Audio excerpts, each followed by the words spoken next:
दिल्ली आने जाने वाले और दिल्ली में रहने वाले लोगों ने कश्मीरी गेट का नाम जरूर सुना होगा। यह सिर्फ दिल्ली मेट्रो का एक बड़ा स्टेशन नहीं है, बल्कि आईएसबीटी यानी बस अड्डा और भीड़भाड़ वाला इलाका होने के कारण भी मशहूर है।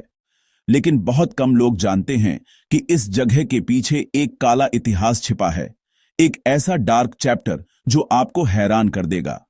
कश्मीरी गेट, जो आज शांत खड़ा है, कभी एक भयानक तूफान का गवाह रहा था।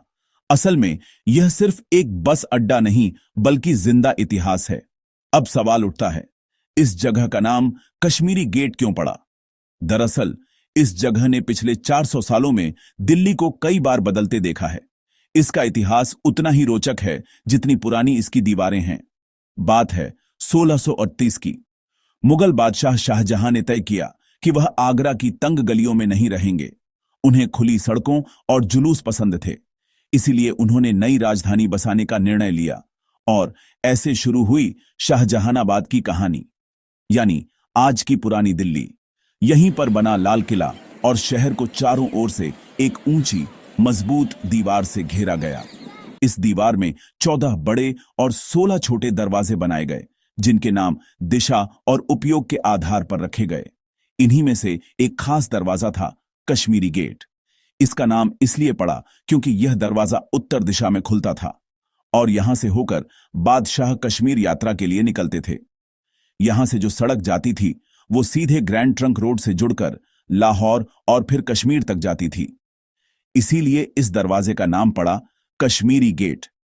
शुरुआत में यह इलाका बेहद पौष था, शाही परिवारों और अमीर लोगों की हवेलियों से भरा हुआ।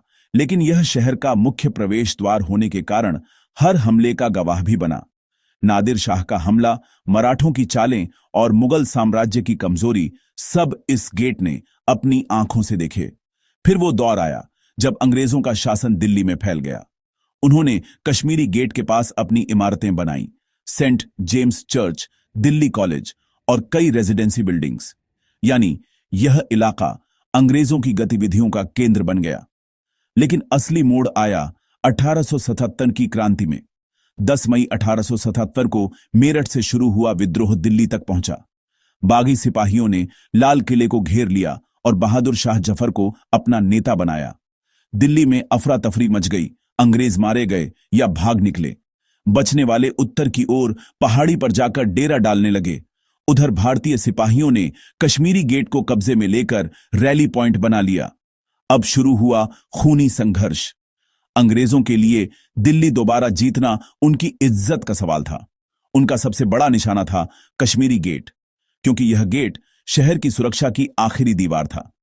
4 महीने तक दोनों तरफ से लड़ाई चलती रही। फिर पंजाब से मदद लेकर आया अंग्रेज जनरल जॉन निकोलसन, बेहद खतरनाक और अहंकारी अफसर। 14 सितंबर 1857 की सुबह उसने कश्मीरी गेट पर हमला किया। लड़ाई घंटों चली, दोनों तरफ लाशें गिरीं। आखिरकार अंग्रेजों ने गेट का एक हिस्सा उड़ा दिया और शहर में घुस गए। दिल्ली गिर चुकी थी। बहादुर शाह जफर को गिरफ्तार कर उनके बेटों को उनके सामने ही गोली मार दी गई। निकोलसन खुद इस जीत को नहीं देख पाया। वह गोली लगने से घायल हुआ और कुछ दिनों बाद मर गया। आज भी उसकी कब्र कश्मीरी गेट के पास मौजूद है। इसके बाद अंग्रेजों ने बगावत का बदला लिया। सैकड़ों भारतीयों को फांसी पर लटकाया गया। कश्मीरी गेट अब डर और दहशत की निशानी बन गया।